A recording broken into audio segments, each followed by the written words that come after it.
Okay, so my name's Kelsey, and our group did our study on the effects of physical activity on mental activity. Okay, so the first sort of section was the literature review, and we were studying the link between physical activity and mental activity, and it has previously been studied regarding specifically the benefits of exercise. Individuals of all ages have been studied in regard to this apparent correlation, and they have ranged from children to elderly adults. On further research, the specific term to describe this is embodied cognition. According to Zong and Liljenquist, it is the ability for the mind to influence the body and vice versa. In a study done by Zong and Leonardi in 2008, they studied embodied cognition, and it was reflected in participants recalling feelings of rejection and then feeling cold, and then in the same note, when they were recalling feelings or times of acceptance, they felt warmth. So the next task was defining physical activity, and according to Norton, and Sadgrove, there are 5 categories that physical activity can fit into. They are sedentary, light, moderate, vigorous, and high. So sedentary is defined as no movement and is usually just sitting or laying down. Light intensity is aerobic activities that can be maintained for 60 minutes without change in heart rate. Moderate intensity activities can be maintained for 30 minutes without strain. Vigorous activities can only be done for a max of 30 minutes. And then lastly, high intensity activities can be done for no more than 10 minutes without severe strain. So our first study looked at the relationship between mental activity and low intensity physical activity. So this was done by Ansel in 2013, and they studied embodied cognition among children in terms of their metacognition, spatial skills, and problem solving skills. So the children were given 3 types of puzzles, and they were either tangible, physical, or graphical. And the first 2, so tangible and physical, allowed hands-on manipulation of the puzzle, while graphical was only on the computer. So results of this study supported embodied cognition because the children who use the hands-on, tangible, and physical puzzles score better than those who had the graphical puzzle. So the next study was done by Kim in 2015, and it looked at, again, low-level physical activity.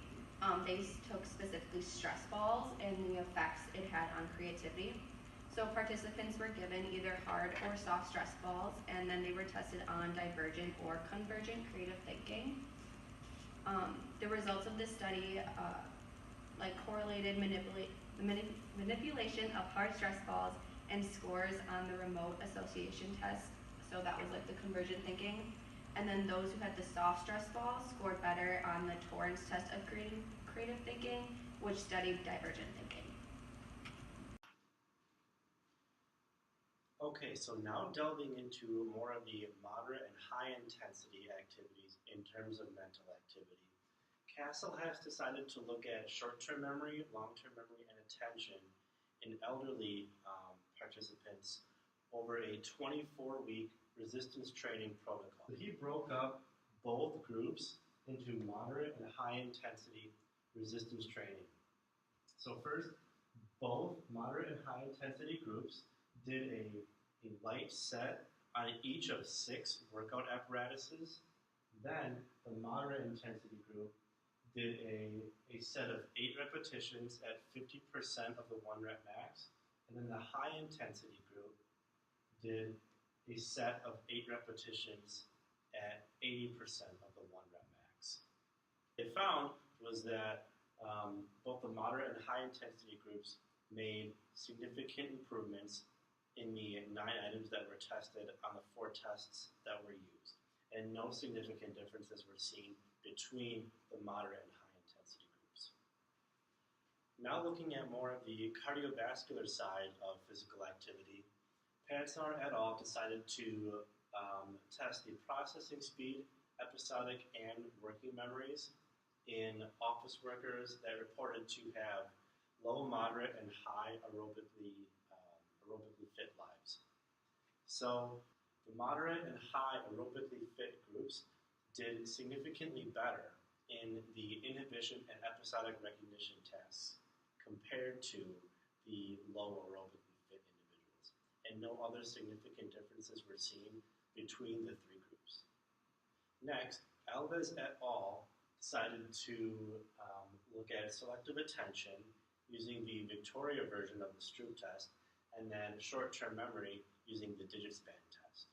So in this study, the protocol was that one group, the control group, would do no training, no activity, and the second group would do high-intensity cycling, 10 intervals of that at 1 minute each. And before and after the cycling, selective attention and short-term memory were assessed. And it was hypothesized in the study that cognitive function should actually decline. But the researchers found the opposite. They actually found that those who did the high-intensity cycling, they performed better on the color word portion of the Stroop test. However, there was no significant difference found between those in the control group and those in the cycling group in terms of the digit span test. So, based on this study, it looks as though selective attention is actually enhanced shortly after or immediately after high-intensity bouts of exercise. We found that the previous study was actually rather impractical because it's not too often that you need to use important cognitive functions immediately after or shortly after high-intensity exercise. But in our study, we're going to be looking at 3 different intensity groups, low, moderate, and high, and assessing their short-term memory, working memory, and creativity. We're going to be looking at these 3 cognitive processes in college students, and we're hypothesizing that there will be significant improvements in creativity, short-term memory, and working memory after the 8-week training protocol compared to before the 8-week training protocol. Okay, so my name is Cole, and I am going to talk about the actual experiment portion. So the experiment consisted of 90 college students, and they signed up through an online database at our university.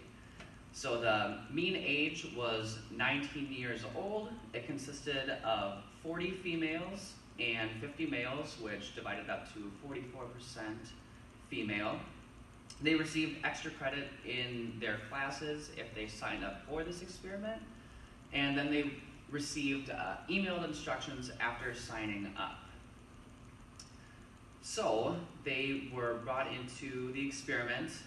Before coming into the testing area, they were told to consecutively bike for 2 weeks at a low intensity, which we classified at 100 beats per minute to 120 beats per minute.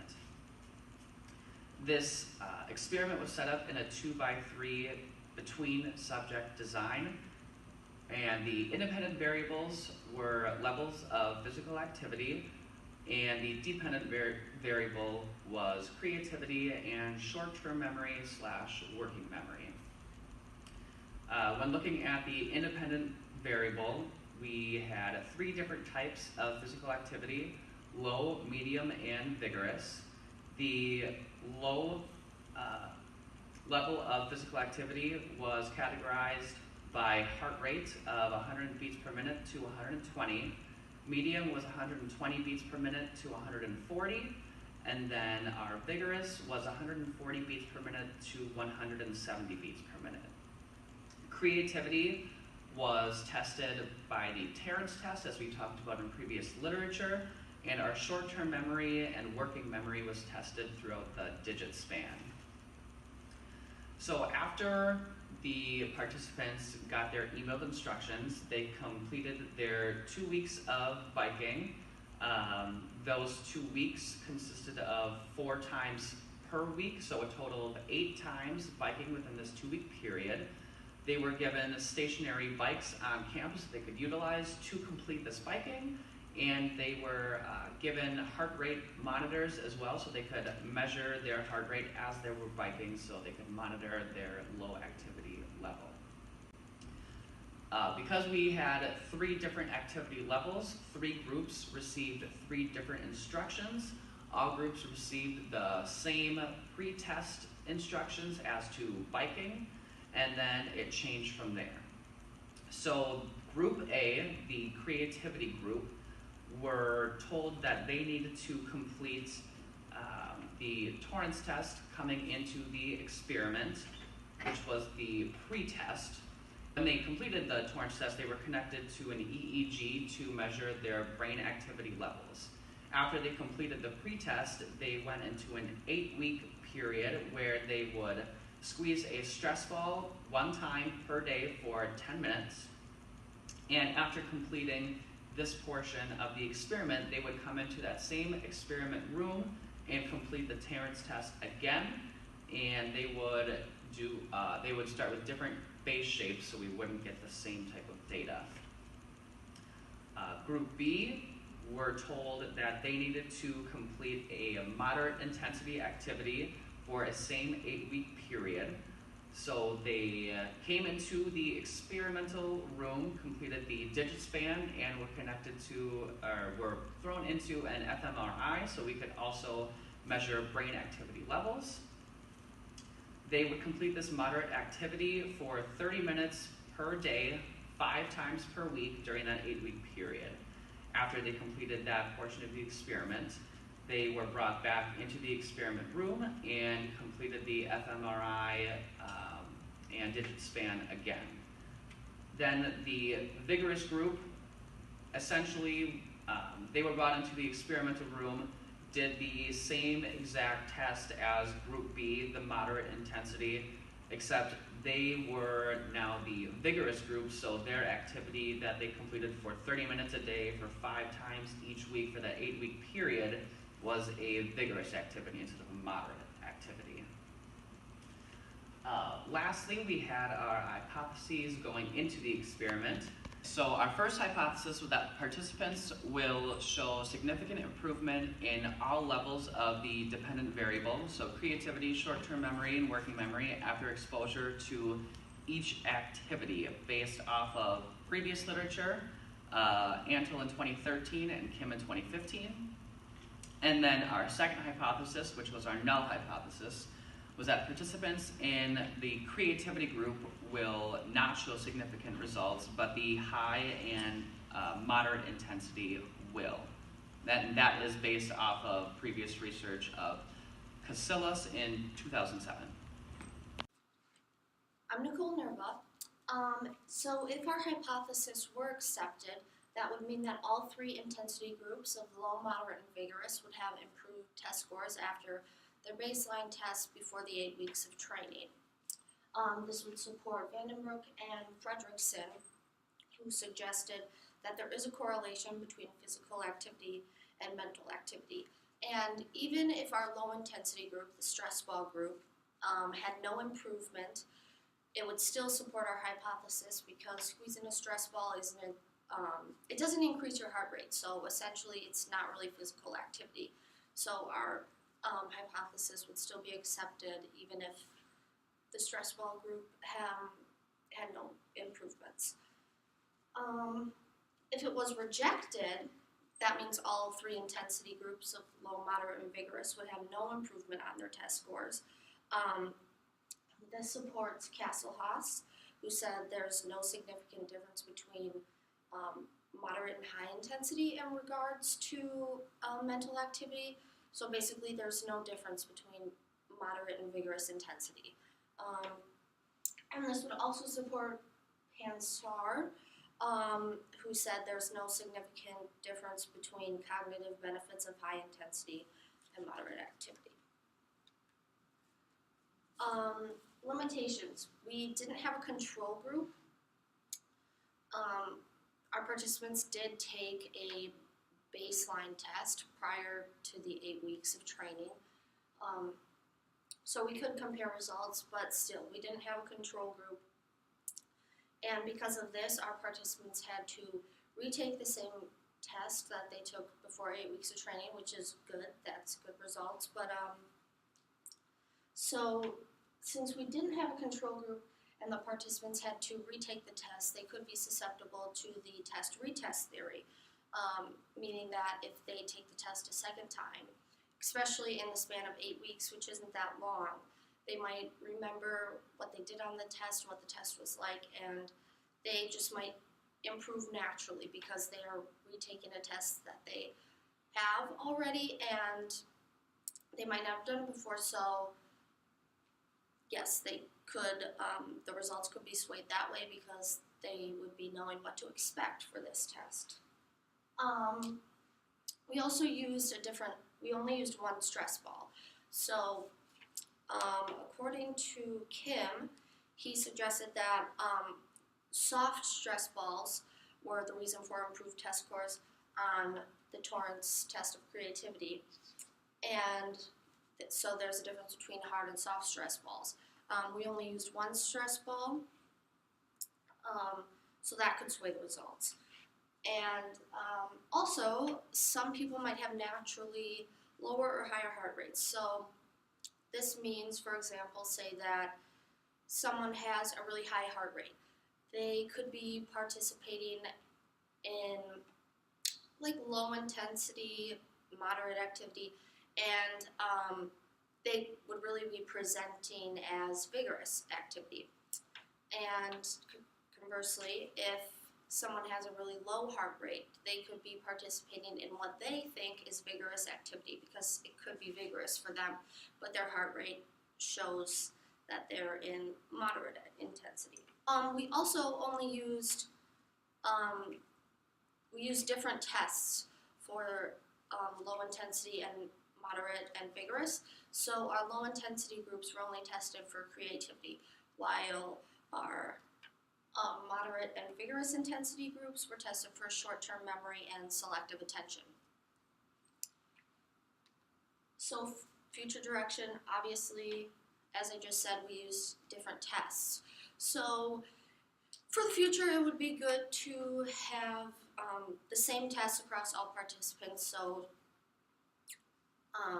low intensity should be getting tested for short-term memory and selective attention, and vice versa, that moderate and vigorous intensity should be tested for creativity. Short-term and long-term results. So we tested at the beginning, and then only after training did we test again. So we weren't able to figure out the effects of physical activity straight away after.